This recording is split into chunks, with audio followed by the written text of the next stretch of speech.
ESPO is back. More importantly, we're back for another episode of Leading Off just before the MLB trade deadline. ESPO and I are going to go over a few trades that we think might happen by Friday's deadline. And of course, we're going to talk about our crosstown teams, the Yankees and the Mets, and see how they stand by Friday. Also, ESPO has his pick of the day. All that and more on a new edition of Leading Off.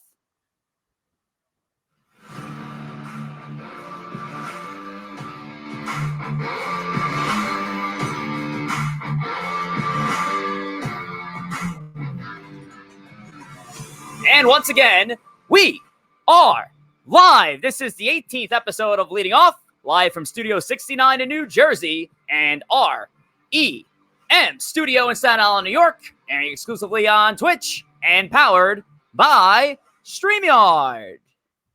And welcome back to the show on this Monday, July the 26th, 2021. I'm your host, Rich Rivera, and I'm being joined by a wannabe Yinzer, ESPO. Wannabe Yinzer. You never cease to amaze me with these nicknames, Rich. And yes, that is correct. I am a one-time wannabe Yinzer, having just returned from Pittsburgh a couple weekends ago. We're not going to talk about the game that I went to. We're just not. We've moved on. We're past that. Just as I am sure you're past this weekend series that the Yankees just had. I don't know what that might be the reason you're drinking, actually. This is actually a LaCroix. I'm going light this time around. Again, yeah. I have no idea what you're talking about. But PNC Park, Espo, you've been to PNC Park before, right? I have. I went with my dad. Had to have been over like 10 years ago, but I did go a couple weekends ago for the first time as an adult. And man, what a beautiful stadium, beautiful city. Again, we're not going to talk about the score of the game. We're just not. I have erased that footage from my brain. But all in all, it's a really great stadium to attend a ball game to, and I would definitely recommend taking a road trip there once in your lifetime if you haven't. And sorry, go ahead. Based on photos alone and what I've seen, and like that's the one ballpark that's number one on my to-do list of ballparks. And I've said it before on the show when we talked about stadiums and the parks we visited in the past. And I believe you had PNC at number one on your list. But yes, PNC, I have to say that is 100% the next ballpark I would love to visit that I haven't been to yet. It just looks absolutely incredible with that view, with the Allegheny River and the yellow bridge in the back. I don't know the name of the bridge. The bridges were great. That was a part of the whole allure, was just all the beautiful architecture in behind, but right. All in all, definitely a great experience. But no more road trips for me because, man, I'm exhausted. And so is my credit card. At least you can say you were probably one of the last people to see Adam Frazier live in a Pittsburgh Pirates jersey, because of course, since the last week when we had our show with our special guest Corey Favalor did a great job subbing on your behalf. Adam Frazier was traded to the Padres, and we'll talk about that in a couple of minutes in our Ducks on the Pond segment. But of course, you can always make sure to follow us on Twitter at LOff Podcast. You can follow Espo, our Yins, at The Life of Espo. And you can follow me at Rich J. Rivera. Another note, just because it's, we're still on the part of the show where we like talk about our lives and stuff. I actually saw Espo for the first time physically in over a year and a half, which I thought was wild, to say the least. We caught up at like one of our fun bars that are in the New Jersey area. Won't give a shout out to them because they don't sponsor the show, but Stagehouse Tavern is great.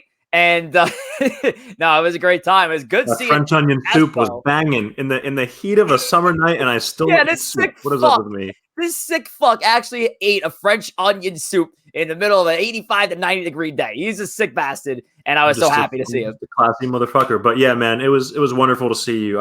I cannot believe it has been that long. I mean, shit, that's too long, dude. But it was great to see you, and before you know it, we'll be back on the intramural softball field with work. Yes, sir. Shout out the Shy Sox. The Shy Sox softball team. We missed those guys. All right, let's get the show started. Ducks on the Pond. As always, we start off with our injury report here, Espo. And some big ones here. If you look at the bottom of the ticker, Mookie Betts being the headliner of the three that I have down there, or the four rather. 10-day IL for him with hip inflammation. The Dodgers haven't really caught a break this year with some of the big injuries they've had. They haven't had their full team at full capacity. They've had guys that, Max Muncy's on paternity leave. Obviously, can't control that. But there's been guys Cody Bellinger, who was missing for a big part of the year, and Corey Seager, who's still been out on the IL. And yet this Dodgers team is still trying to find its way and still stay close to the top of that division. But the Giants seem to keep pulling away. How is Mookie Betts going to fare in the Dodgers' chances to try to subdue the San Francisco Giants now? Well, I feel like I say this every show, and I don't want to sound like a broken record here, but it's just really a testament to having great depth that the Dodgers are still where they are. I mean, they've had so many injuries to all positions of the team, starting pitching, bullpen, and the lineup, of course, with guys like Seager and Bellinger missing extended time. But yet they're only 2 back of the Giants, which the Giants, that's a whole other story as to how they got there. But Mookie going down definitely hurts them. Having said that, I think the Dodgers have enough talent to stay afloat and stay in that race. And another aspect, which I'm not happy to say this as a fantasy owner of him, but Mookie just hasn't been the Mookie of old this season. Still putting up good numbers, but not the $300 million contract numbers that you'd expect out of him. Still named an all-star, but also you had manager Dave Roberts throwing in a couple extra Dodger players into that team. The Mookie Betts, undeservingly so, also of a Mookie Betts owner that drafted him number 1 overall in my draft this year. Disappointing to say the least. And Betts going down with this injury. And it stinks for the Dodgers, yet they're still finding a way to stay near the top of that division. The Giants, and the difference is, I think the Giants they've had their full squad for most of that season. They are simpling the game down. They've had some outstanding pitching from Kevin Gausman and Anthony DeSclafani. So, but the Dodgers are definitely going to be missing on Mookie Betts, as are the Reds with Nick Castellanos, and the Marlins with Trevor Rogers also being placed on the 10-day IL. But, a lot of times you don't talk about activations on this segment, Espo, and Eloy Jimenez is back with the Chicago White Sox, who had ruptured his left patellar tendon. He was probably the first injury report we gave, and maybe the first ever episode of Leading Off, maybe even back in the warm-up days. But Eloy Jimenez is going to be back with the White Sox. I believe tonight he's going to be activated. That is an absolutely huge addition for them.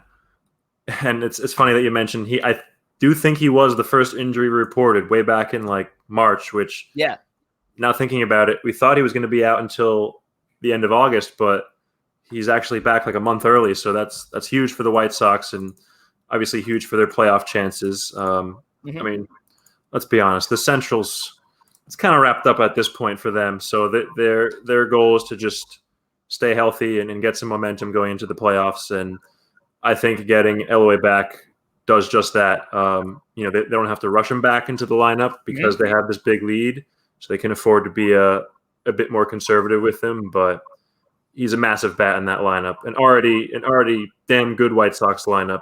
So watch out, AL. And almost at the 2021 MLB trade deadline, these kind of serve as almost Jace trades for the White Sox when you get big bats like Eloy Jimenez back. And I just actually read the report that Luis Robert has began his rehab assignment. So when these guys are coming back on top of whatever move they can make by Friday, the White Sox going to be set, and that division is theirs. And I think we could bet our dollar on it. Also, we'll talk about the White Sox a little later in our big segment tonight. But we're going to move on to our next bit here, to an acquisition that actually happened that I did mention before. The San Diego Padres bringing on Adam Frazier, the second baseman from the Pittsburgh Pirates. Say the name of the first prospect they traded, Rich. Say it. I can say it now because thanks to my co-host on Savage of the Bronx, Tom Waspel, who predicted a trade that would see him go into the Yankees, to Cupida Marcano. To Cupida Marcano. To Cupida Marcano, and that is according to Tom Waspel. I hope he makes the majors, because I want to hear announcers say that. What's up? I hope that I'm sorry for talking over you, but yeah, I hope he makes the majors so we can hear announcers have fun pronouncing that name. Oh yes, play the Yankees. I want to hear John Sterling struggle with that name. Oh, I love it. I love hearing him struggle over the radio, man. It's the funniest thing in the world. But yes, to Cupida Marcano, I believe it was Mitchell. What was the name here? I got my thing blocked here. Mitchell Miliano and Jake Suwinski. going to the Pirates in that deal for And Adam Frazier. It's a great move for them. Frazier's definitely not a flashy player. He's kind of more of a slap hitter, but he can play a lot of positions around the diamond. So he'll be just a great super utility-esque player for the Padres, who they have in Jake Cronenworth already. But hey, you can never have enough depth, right? Why not have two? And now there's talks that they may be shopping Eric Hosmer right now because Cronenworth can cover first base. So there's that possibility right there, moving Hosmer. I don't know how they're going to do it with that contract, to be honest. Too much money. Good luck with that. But all right. So Adam Frazier joining the Padres and their quest to take over the NL West, currently in third place in the division and 5.5 games out of first place right now. And that's how good. What a clusterfuck of a division that is. Clusterfuck of division. You got to expect that those 3 teams are going to be in the playoffs, and the other 2 playing each other in the wild card. It's just going to suck for one of those teams. They're going to go home early because of a 1-game wild card. I know. And we'll get into it down the line when we start our predictions for the MLB postseason as we get closer. The Cleveland Indians. This is the biggie. And I can't believe that I only gave ourselves so much time to talk about it, but the Cleveland Indians will be officially renamed the Cleveland Guardians in 2022. Espo, what was your initial reaction of this name or this renaming of the team? My reaction was the face I just made. Meh.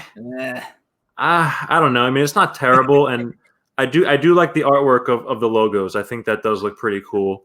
It gives me a kind of a 90s Angels vibe. But I feel like they missed a golden opportunity to rebrand themselves as the Spiders. And I feel like in the 1800s, that was their name in the 1800s, and it worked out well for them. And I'm just thinking from a marketing standpoint, I'm thinking we get Marvel involved and have some Spider-Man themed uniforms and promo nights. They missed out on a golden opportunity. I feel like you need to brush up on your Marvel because we're talking Guardians of the Galaxy and not Spider-Man. All right, but I love what you try to do there. I hate the name change. I'm not going to be the angry sports guy for no apparent reason on Twitter here. I just think the Guardians has no fit for the Indians here. And if you want to say, hey, it's not too far removed from the emblem of the team, because now you're just switching out a couple letters at the front and you're changing the font kind of on the name, but you're keeping the jersey.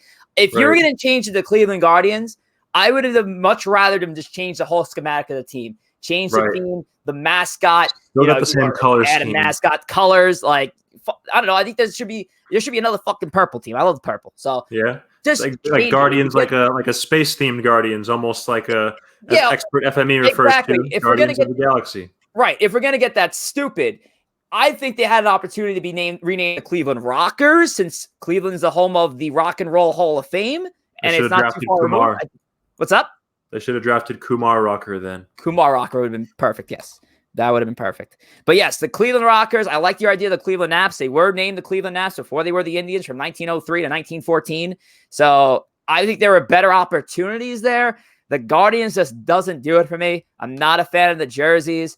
And also, when you're changing the name of a franchise that's been around for over 100 plus years, I also have an issue with that as well. But this is the franchise trying to get with the times, I guess. And God, I don't even want to fucking talk about it, to be honest. It does irritate the shit out of me that they had to rename this team, and the people involved that complained about it, honestly, probably don't even watch the game of baseball. And that's my fucking hot take on it. That's the team name that should not have been changed. It shouldn't have been touched. And if you were going to fucking change it, you should have changed it all together. Changed out the logos, the colors, everything. I do like a rock and roll theme for them being in Cleveland. I think that would have made sense. The Cleveland Fenders. I don't know. Fucking anything would have been better. In the chat, Expert FME, Guardians of the Galaxy, as Esper just mentioned, already have Rockies, too close, but good one. Corey Faz with the aptly named Cleveland baseball team. They should have done that to troll the Washington football team a bit. Perfect. I still don't know that's the thing, but all righty. Well, that's it for Ducks on the Pond. So obviously, we're going to talk more trades later on tonight as far as the Yankees are concerned. So if you want to check out my show, Savage and the Bronx, later, 8 p.m. Eastern Time with Tom Waspel, we're going to talk about the state of the Yankees, give our confidence rankings, and preview a little bit more of their MLB trade deadline and see where they stand. ESPO, you're back, buddy, which means another segment is back. It is the ESPO TD, the ESPO TD, whatever the fuck you want to call it this week, the ESPO pick of the day. ESPO, take it away. The ESPO TD. It's been struggling the last few weeks, Rich. I'm not gonna lie. I can't buy a win, apparently. But it's actually it is the funniest thing in the world that you got only one win out of these 7 weeks that you've done this. But go ahead. Hopefully, if you're a gambler and watching this, you're hearing my pick and then betting the opposite of it. That's a winning strategy. But also, while we're here, I'd like to take this forum to express my displeasure with the pitcher that Joey Gallo had in the home run derby. I mean, what the hell was that? Like, he was trying to strike him out and throw him sliders and inside pitches. Like, I never had a chance. However, I did live bet Pete Alonso, and that came through. So, yes. Thank you, Pete. Anyways, what you came here for, the POTD, and that is the White Sox money line tonight. They're in Kansas City taking on the Royals. I just feel like this is a ripe spot for them to get a W.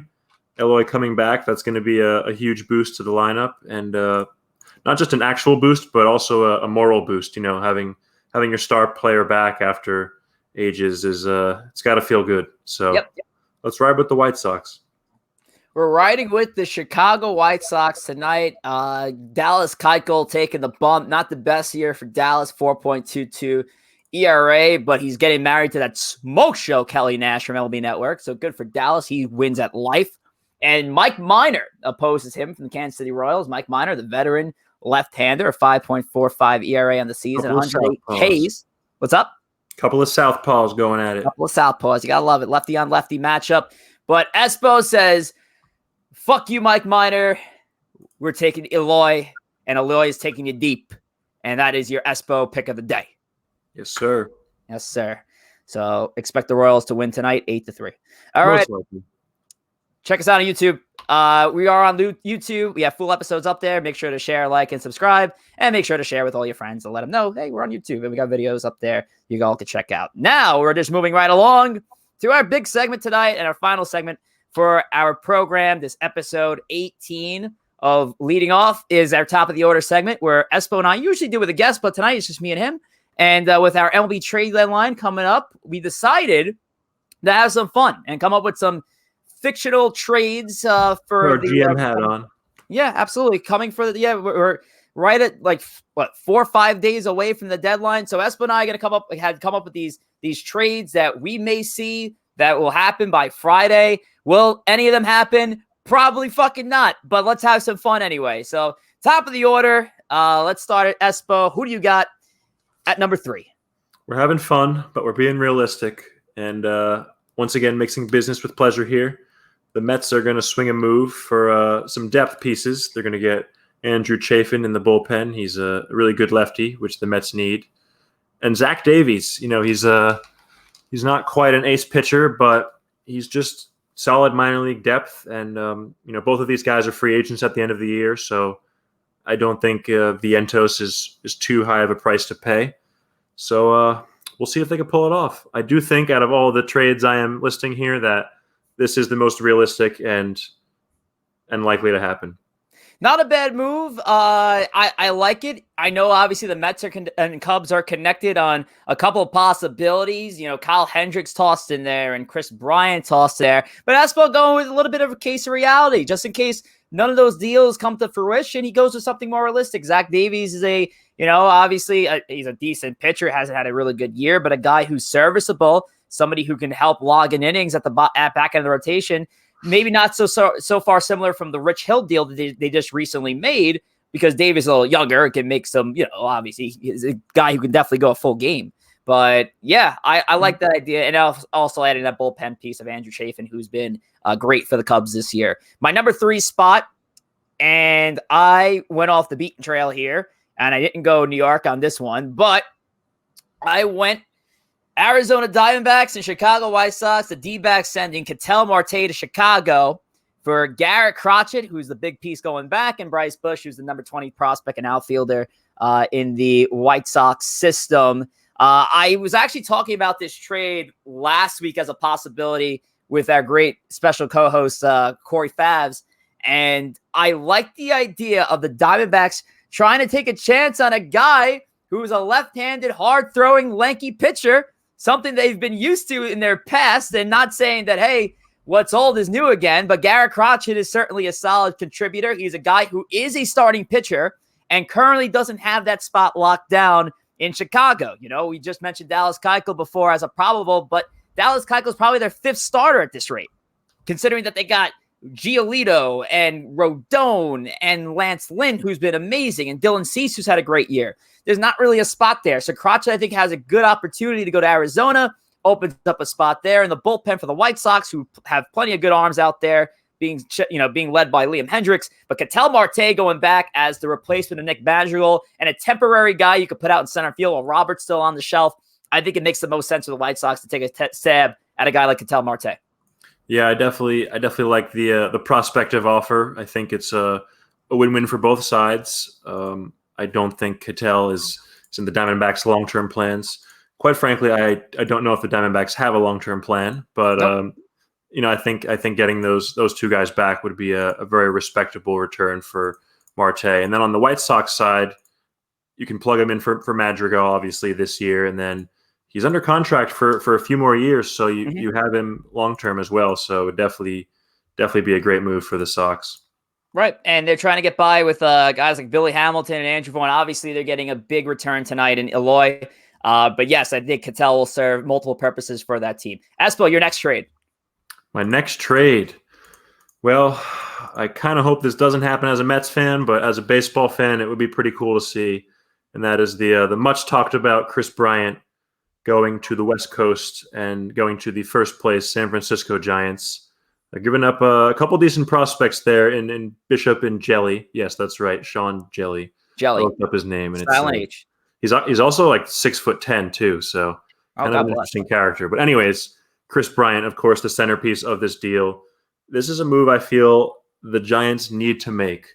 Right now, they are in first place. Yes, they're ahead of the Padres and Dodgers, but I look at this offense, and I'm just really not impressed with this lineup. I mean, there are good hitters, but I don't see any truly great hitters in here. You know, you have guys like Crawford and Yastrzemski, and obviously Buster Posey having a great renaissance year, but you just need that bat that's going to put you over the top, and I think Bryant does just that for this team. Yep, they do have Evan Longoria at third, so I will mention that, but Bryant definitely offers you that flexibility to move to the outfield too. Yeah, absolutely. Pretty good move there. The Giants have been doing something different. The Giants have proven with a squad of veteran players that are playing a different form of baseball, guys that have been around the block for a while. They're stringing hits together. They're honestly kind of similar to a 2015 Kansas City Royals. As much as you don't like to hear that, that's kind of like what we're seeing out of San Francisco. So good on the Giants for doing what they're doing right now. Chris Bryant would be a great fit for them. Like you mentioned, two-way, third base, left field, two-way. I shouldn't have said two-way because two-way would mean he'd be throwing on the mound. But yes, great stuff there. I like that move. Chris Bryant to the Giants. All right, at my second deal here. This one hurts me too, Espo, because I have a deal that will be benefiting the Boston Red Sox here. So here we go. We got the Cubs also involved in this trade. Cubs sending over Anthony Rizzo and Kyle Hendricks to the Red Sox. Yes, Anthony Rizzo making his reunion with the Boston Red Sox organization. And now Kyle Hendricks, but as I was looking over to my right and saw my phone going off, it looks like the Cubs have already made an announcement that they are not looking to shop Kyle Hendricks. So this trade is actually useless now, if that is proven true. But yes, I have three prospects going over to the Cubs. Michael Chavis as well, 25-year-old who can play first, second, and third. So they'll get somebody on the Major League ready roster that can help fill out a couple of positions. Tanner Houck, the prime target going over to the Cubs, if you will say. So yes, Rizzo and Kyle Hendricks, a deal that at this rate, I guess won't happen now. But hey, I mean, it's not impossible that they still can't get Rizzo. Maybe they would have to work a different return because I believe Rizzo is a free agent after this year, whereas Hendricks is tied up for a little longer. But I mean, you look at this Boston lineup, and there's really not a whole lot of weaknesses, but the one spot where you could definitely stand to improve is first base. Bobby Dalbec, he was a bust for my fantasy team, and he's been a bust for the Red Sox as well. I mean, I don't think he's probably hitting right around the Mendoza line. Right. And I think that Rizzo would definitely put this team over the top. They're already a contender, but I think having that veteran experience of Rizzo, who's been there, done that, would really be a huge get for them. And Rizzo, I think, would also just be a link to their left-handed slugger in the minors, Tristan Cassis, who's their number one prospect as well. So a good bridge. And as reported by Mark Feinstein of MLB.com, he says on Twitter that top starter Kyle Hendricks is definitely not being shopped, and that the team would only move him if approached with a strong offer. This came in about 15 minutes ago. So yep. So much for that deal. But we'll see. Maybe it will happen anyway. Who knows? Who the hell knows? ESPO, your final trade. My final trade, the final countdown is, again, one as a Mets fan that I'm praying does not happen, because it would most definitely put this team over the top and in position for a repeat World Series title. And that would be the Dodgers going all in, Max Scherzer and Brad Hand for Clayton Beeter, DJ Peters, and oh yeah, that guy in the bottom left, you might have heard his name, Keibert Ruiz, only one of the top prospects in the game, and of course the Dodgers' number one prospect. I just feel like this is a move the Dodgers, they have to make it right now if they want to win another World Series title. We're not going to go into the reasons why, but it doesn't look like Trevor Bauer is going to be pitching for the Dodgers anytime soon. So I think with that, and all of the injury problems that the Dodgers have had this year, adding Scherzer to that stable of pitchers would really be it would just really give them a lot more wiggle room in terms of stretching out their pitchers in the postseason. And obviously Scherzer, he won the title in 2019, so yep. I think from his point, he wants to maybe waive his no trade rights and go to another contender to have a shot at a ring. And I think definitely Scherzer's getting moved, and I don't know if it's the Dodgers. Dodgers make sense, especially given the light of the recent Trevor Bauer scandal. They're obviously going to need that piece that's going to put them over the top. Are the Dodgers, though, desperate for another World Series? I don't know if they're desperate enough to make that big deal for a rental player in Scherzer. It wouldn't surprise me if a team like Boston comes out and makes a big move for him. It wouldn't surprise me if a team like the Astros go out and make a big move for him. Now, in trying to keep this different, the last trade that I'm going to talk about doesn't involve Max Scherzer, but obviously we'll cover more on Scherzer after the trade deadline. So our post-trade deadline show on Monday is going to be a lot of fun. So my last trade here, I got the Milwaukee Brewers acquiring Joey Gallo from the Texas Rangers, and they will be sending over left-handed pitcher Ethan Small, who's their number 4 ranked prospect, Freddie Zamora, their number 8, who's a shortstop, and Keston Hiura, who has been so highly touted for so damn long, disappointed many fantasy owners like myself this year because his batting line is horrendous, especially with that 565 OPS.